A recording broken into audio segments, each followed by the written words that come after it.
आज हम देखने वाले हैं ग्रैंड मास्टर। मूवी की शुरुआत में हमें एक रिपोर्टर को दिखाया जाता है जो बता रहा होता है कि कोची से क्राइम को खत्म करने के लिए एक स्पेशल टीम आई है जिसका इंचार्ज चंद्रशेखर नाम का एक ऑफिसर बनाया गया है क्योंकि वो बहुत ही काबिल और चालाक क्राइम ब्रांच ऑफिसर है। इसके साथ ही वो रिपोर्टर बताता है कि इस स्पेशल यूनिट के पास आप फैक्स, लेटर्स और ईमेल्स के जरिए अपनी कंप्लेंट कर सकते हैं, फिर चाहे वो घटना आपके साथ, आपके अपनों के साथ या फिर किसी गैर के साथ ही क्यों ना हुई हो। साथ ही दिखाते हैं कि चंद्रशेखर को चेस खेलना बहुत ज्यादा पसंद है। उसका मानना है कि चेस हो या जिंदगी, हमें ग्रैंड मास्टर बनना चाहिए। ग्रैंड मास्टर चेस की भाषा में उसे ही कहा जाता है जिसे अपने सामने वाले की सोच से पहले ही उसकी चाल का पता चल जाता है। वो सामने वाले के 64 मूव्स के बारे में एक साथ सोच सकता है और फिर उससे अपने मन की चाल चलवाता है। उसी को कहते हैं असली ग्रैंड मास्टर। फिलहाल अभी इस स्पेशल टीम में चंद्रशेखर के साथ राशिद और किशोर नाम के 2 ऑफिसर्स भी काम करते हैं। इसके बाद किशोर को एडीजीपी कुछ बात करने के लिए बुलाता है, जहां जाते वक्त हम किशोर को फोन पर उसकी गर्लफ्रेंड बिंदिया से बात करते हुए देखते हैं। फिर इसके बाद किशोर एडीजीपी के पास पहुंचता है, जो किशोर से चंद्रशेखर के बारे में बात करते हुए कहता है कि देखो, चंद्रशेखर आजकल उस तरह काम नहीं कर रहा जिस तरह वो पहले क्या करता था। चंद्रशेखर पहले क्रिमिनल्स को पकड़ने में बिल्कुल टाइम नहीं लगाता था। कुछ केसेस तो उसने सिर्फ 24 से 36 घंटे में पूरे कर दिए, और जब से उसका डाइवोर्स हुआ है तब से चंद्रशेखर ऐसा हो गया है। ये स्पेशल टीम मैंने बनाई है ताकि क्राइम कम हो सके, इसीलिए अब तुम कुछ चीजें अपने हाथों में लो। जरूरत है तो बस चंद्रशेखर को किसी तरह की मोटिवेशन की। असल में चंद्रशेखर की बीवी एक वकील थी। दोनों का प्रोफेशन ऐसा था कि किसी केस को लेकर दोनों के बीच कभी कभी मतभेद हो जाता था और इस तरह दोनों अलग हो गए। इसी के साथ हमें चंद्रशेखर को दिखाया जाता है जो अपनी बेटी दक्षा से मिलने आया होता है। असल में दक्षा अपनी माँ के साथ रहती है, हालांकि वो अपने पापा को भी बहुत प्यार करती है। वो चंद्रशेखर से बताती है कि माँ मुझे ड्रामा क्लास की वर्कशॉप ज्वाइन करने के लिए पैसे नहीं दे रही है। मेरा इंटरेस्ट ड्रामा में है, तो क्या आप मुझे उसकी फी दे देंगे? माँ को तो ये सब कुछ बकवास ही लगता है। चंद्रशेखर कहता है ठीक है, मैं उस वर्कशॉप के लिए जो तुम मांगोगी वो दे दूंगा, बल्कि कल मैं खुद ही आऊंगा तो कल मुझसे फी ले लेना। इस पर दक्षा खुश होकर जाने लगती है, जिसको रोककर चंद्रशेखर पूछता है कि तुम्हारी माँ कैसी है? दक्षा भी कह देती है कि यही सवाल वो भी मुझसे घर पहुंच कर करेंगी। आप दोनों अपने ईगो को साइड में रखकर एक दूसरे से बात क्यों नहीं कर लेते? जिसके बाद सीन एक अनजान आदमी की तरफ शिफ्ट होता है जिसका नाम जेरोम है। जेरोम को देखकर लग रहा है कि वो दिमागी रूप से बहुत बीमार है। फिलहाल वो एक लड़की को किसी पार्किंग वाली जगह से किडनैप कर लेता है, जिस बारे में मीडिया पुलिस से सवाल करने लगती है। यहाँ ऑफिसर सुजैन को दिखाया जाता है जो कि मीडिया से कहती है कि आप या तो हमारा काम हमसे अच्छा खुद करके दिखा दो या फिर हमें अपना काम करने दो। असल में जेरोम ने इससे पहले 2 और लड़कियों को भी किडनैप किया था, उनका भी कुछ पता नहीं चला। और ताज्जुब की बात तो ये थी, वो दोनों लड़कियां अभी किडनैप हुई लड़की के दोस्त थी और साथ ही ये तीनों एक साथ पढ़ती थी। अब जब जेरोम ने किडनैप किया था तो एक ड्राइवर उस वक्त वहां पर मौजूद था जो कि इनके स्पेशल टीम के बारे में जानता था, इसलिए वो पहले इनके पास आया ताकि इनकी स्पेशल टीम उस लड़की के किडनैपर को पकड़ ले। पहले तो चंद्रशेखर इस केस पर ज्यादा ध्यान नहीं देता, पर जैसे उसे पता चलता है कि किडनैप की हुई लड़की का बाप डिवोर्सी है और साथ ही इस खबर को सुनकर उसे हार्ट अटैक आ गया और वो हॉस्पिटल में है, तो वो ड्राइवर से सब कुछ डिटेल्स में बताने के लिए कहता है। जिस पर वो ड्राइवर कहता है कि वो आदमी पहले करीब 20 मिनट तक फोन पर किसी से बात कर रहा था। फिर दूसरी तरफ से वो लड़की भी फोन पर बात करते हुए आ रही थी, जिसका फोन सिग्नल वीक होने के कारण कट गया था। फिर उस लड़की को वो आदमी किडनैप करके अपनी गाड़ी से लेके जाता है। मैंने भी पुलिस को कांटेक्ट करने की कोशिश की, पर मेरा भी फोन का सिग्नल वीक था, इसलिए मैं सीधा वहां से चला आया। अब यहाँ चंद्रशेखर दिमाग लगाता है कि तुम्हारा और उस लड़की के फोन का सिग्नल वीक था, लेकिन उस आदमी ने अपने फोन से करीब 20 मिनट तक बात की,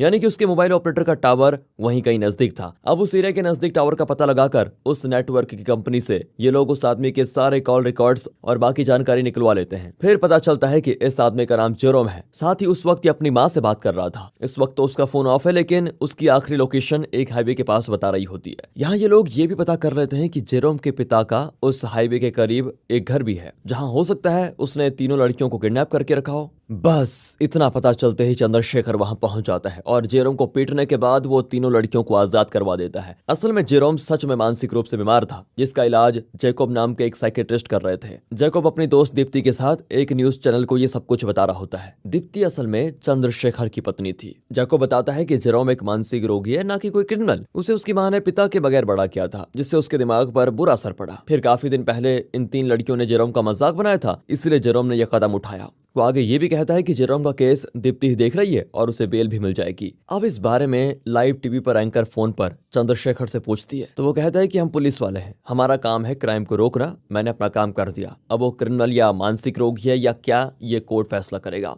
इधर जेरोम के पकड़े जाने से सुजैन काफी गुस्सा होती है, क्योंकि जेरोम असल में उसके अंकल का नाजायज बेटा था। अब चंद्रशेखर की वजह से उसका नाम हर जगह बदनाम हो रहा है, जो ये बिल्कुल नहीं चाहते थे। इसके बाद हमें दक्षा को दिखाया जाता है, जो ड्रामा वर्कशॉप के पहले दिन पर उसे अटेंड करने अपनी माँ दीप्ति के साथ आई होती है। यहाँ ड्रामा की वर्कशॉप के टीचर के तौर पर मार्क सबके सामने आता है, जिसे लंदन में ड्रामा के लिए कई अवार्ड्स मिले थे, जो अपनी स्पीच देता है। और इसी बीच वहां पर चंद्रशेखर भी पहुंच जाता है, जिसे दक्षा बताती है कि पापा आप रहने दो, माँ ने फी दे दी है। पर ये सुनकर चंद्रशेखर कहता है कि ये पैसे रख लो, तुम्हारी फी हो गई है तो अपने खर्चों के लिए यूज कर लेना। यहाँ काफी दिनों के बाद चंद्रशेखर दीप्ति से मिला होता है। दोनों बात तो नहीं करते, लेकिन एक दूसरे को देखते रह जाते हैं। अगले दिन जब चंद्रशेखर ऑफिस में होता है, वो देखता है कि वहां पर कई सारे लेटर्स रखे हुए हैं। असल में ये लेटर्स लोगों ने भेजे थे, जिसमें उनकी शिकायतें होती है, और इसमें आधे से ज्यादा तो फर्जी होते हैं। जब राशिद की बात चंद्रशेखर सुनता है, तो वो उसे चेस के रॉन्ग मूव और राइट मूव के बारे में बताने लगता है। फिर वो इन लेटर्स को देखता है, तो इसमें एक लाल रंग के पेन से लिखा हुआ था। चंद्रशेखर उसे उठाकर पढ़ने लगता है। उसमें लिखा होता है कि चंद्रशेखर सर, मैं आप पर पिछले 10 सालों से नजर रख रहा हूँ।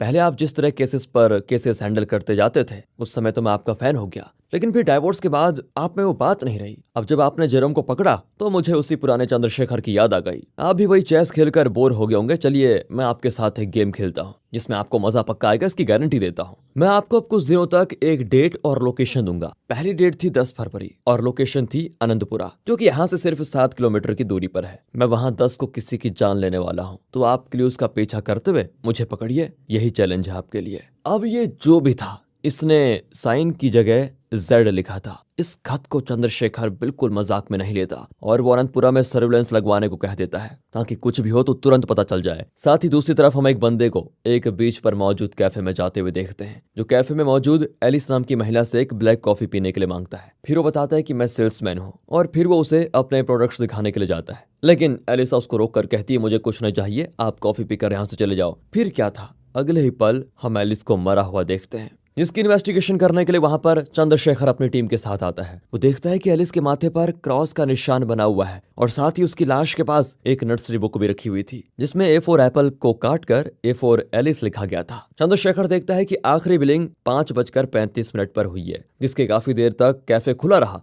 यानी कि उससे मिलने कोई और भी आया था, जिसे एलिस अच्छे से जानती थी। इसी बीच राशिद बताता है कि एक सेल्समैन को भी यहाँ घूमते हुए देखा गया था। चंद्रशेखर कहता है कि उस सेल्समैन को हमें गुमराह करने के लिए रखा गया है। फिर किशोर कहता है कि हो सकता है ये खून जेरोम कर रहा हो, तभी उसने आपको इस केस में इन्वॉल्व किया है। अब जेरोम छूट चुका था और वो जैकब के हॉस्पिटल में होता है। फिर जैकब से पूछताछ करने के लिए चंद्रशेखर जाता है। वो पूछता है कि जेरोम क्या कुछ देर के लिए बाहर गया था। जैकब कहता है कि ना तो जेरोम और ना ही कोई और बाहर गया था। मेरे पेशेंट्स पागलपन कर सकते हैं, मगर किसी की जान नहीं ले सकते। क्या बात करते हैं आप? जो प्लानिंग करके किडनैपिंग कर सकता है, क्या वो जान लेने में भी समय लगाएगा? नहीं लगाएगा, जरा सोचिए। इसी बीच चंद्रशेखर देखता है कि दक्ष यहाँ पर मौजूद है। असल में उसकी वर्कशॉप क्लास यहीं पर चलती है, और ये जगह जैकब ने उन्हें दी है। यहाँ दक्ष अपने पिता को मार्क से मिलवाती है, जिस दौरान चंद्रशेखर को जेरोम दूर से खड़ा होकर घूर रहा होता है। फिलहाल चंद्रशेखर की तरह सुजैन को भी लग रहा था कि एलिस को शायद जेरोम ने मारा है, इसीलिए अपने अंकल को बचाने के लिए वो इस केस को लेना चाहती थी। लेकिन एडीजीपी तो ये केस अभी के लिए चंद्रशेखर को ही दे देता है, क्योंकि जो 10 फरवरी की डेट उस कातिल ने दी थी, वो चंद्रशेखर की जिंदगी का सबसे बुरा दिन था। उस दिन उसका अपनी बीवी के साथ तलाक हुआ था। इसी बीच हमें वही स्ट्रेंज आदमी दिखाया जाता है, जो कि चर्च में फादर के सामने अपने गुनाहों को कबूल कर रहा है। फिलहाल कहानी आगे बढ़ती है, और एक और लेटर चंद्रशेखर को मिलता है, जिसमें एक और जगह और 23 फरवरी की डेट लिखी होती है। इस दिन भी बीना नाम की एक सिंगर की मौत हो जाती है। उसके सर पर भी क्रॉस और बगल में बुक में B4 बीना लिखा था, जिसकी लाश गाड़ी में एक सुनसान जगह पर मिली थी। वो अपने शो के बाद किसी के साथ घर आ रही थी, और यहाँ उसके साथ कोई और भी था, जिसकी वजह से वो फिजिकल भी हुई थी। बीना के इस शो में किशोर की गर्लफ्रेंड बिंदिया भी गई थी, जो कि उसके इस बैंड की फैन थी। वो किशोर से बताती है कि बीना ने गाने के कुछ बोल चेंज किए हैं, और फिर इस बारे में बीना के बैंड में शामिल एक लड़के को किशोर पूछताछ करने के लिए लेकर आता है, जो चंद्रशेखर से बताता है कि बीना का एक सीक्रेट बॉयफ्रेंड था, जिसके बारे में कोई नहीं जानता था और ना ही उसने किसी से बताया था। पर कल मैंने एक सेल्समैन को बीना के साथ देखा था। अब चंद्रशेखर सोच में पड़ जाता है कि यहाँ भी सेल्समैन, आखिर चक्कर क्या है। चंद्रशेखर को बीना के फोन से एक वीडियो मिलती है, जिससे वो समझ जाता है कि बीना और उसका सीक्रेट बॉयफ्रेंड अक्सर एलिस के कैफे में जाया करते थे, जिन्हें एलिस अच्छे से जानती थी। जो बोल उस गाने में बीना ने बदले थे, वो कॉफी, सी और वंडरलैंड था। यानी कि यहीं पर बीना पहली बार एलिस के जरिए उस आदमी से मिली थी। चंद्रशेखर यहाँ समझ गया था कि जो भी किलर ये कर रहा है वो इस केस को एक गेम या सीरियल किलिंग का रूप देने की कोशिश कर रहा है। बाकी मुझे ये भी लगता है कि उसका असली मकसद कुछ और ही है। आगे हम देखते हैं कि चंद्रशेखर को एक और लेटर मिलता है जिसमें खूनी ने आज की डेट लिखी थी और इससे पहले वो कुछ समझ पाता उसके पास फोन आ जाता है कि आज ठीक उसी तरह से फॉर्च्यून ग्रुप ऑफ कंपनीज की एमडी चंद्रिका को किसी ने मार डाला। चंद्रिका अपने फार्म हाउस में मरी पाई है और साथ ही उसके सर पर भी क्रॉस बना हुआ है। साथ ही उसकी बगल की किताब में C4 चंद्रिका लिखा होता है। यहाँ चंद्रशेखर का सारा शक जेरोम से अब हट जाता है। वो ये बात सुसैन को भी बताता है और कहता है कि पहले के 2 लेटर्स खून होने के 2 दिन पहले मिले थे, लेकिन ये लेटर खून होने के थोड़ी देर बाद मुझे मिला। इसका मतलब साफ है कि जो ये सब कुछ कर रहा है उसके लिए चंद्रिका को मारना बेहद जरूरी था। अब यहाँ जो भी थ्योरी चंद्रशेखर ने बनाई होती है वो सच नजर आ रही थी, क्योंकि चंद्रशेखर को पहली डेट 10 फरवरी की दी थी, यानी कि उसके डाइवोर्स का दिन। अब चंद्रशेखर बताना शुरू करता है कि उसका डाइवोर्स कैसे हुआ। फ्लैशबैक में हमें मैथ्यू नाम के एक आदमी को दिखाया जाता है जो कि एक NRI है और उसने यहाँ आकर अपना बिजनेस शुरू किया। फिर उसकी दोस्ती चंद्रिका से हुई और उसने मैथ्यू को जहर देकर मार डाला। ये केस चंद्रशेखर के अंडर में था। वो नहीं जानता था कि उसकी बीवी दीप्ति असल में चंद्रिका की वकील थी और इसीलिए उसने रात में इस केस के बारे में उससे डिस्कस किया। लेकिन चंद्रिका से अगले दिन वो जो भी सवाल पूछने वाला था उन सभी सवालों के लिए दीप्ति ने उसे पहले ही तैयार कर लिया था और फिर ठीक वैसे जवाब दिए जो देखकर चंद्रशेखर को शक हो गया कि पक्का ये सारे जवाब किसी वकील ने चंद्रिका को सिखाया है। और फिर उसको आगे पता चल ही जाता है कि दीप्ति ही उसकी वकील है और इसी बात पर उन दोनों के बीच झगड़ा हो गया और उसके बाद दीप्ति अपनी बेटी को लेकर चली गई।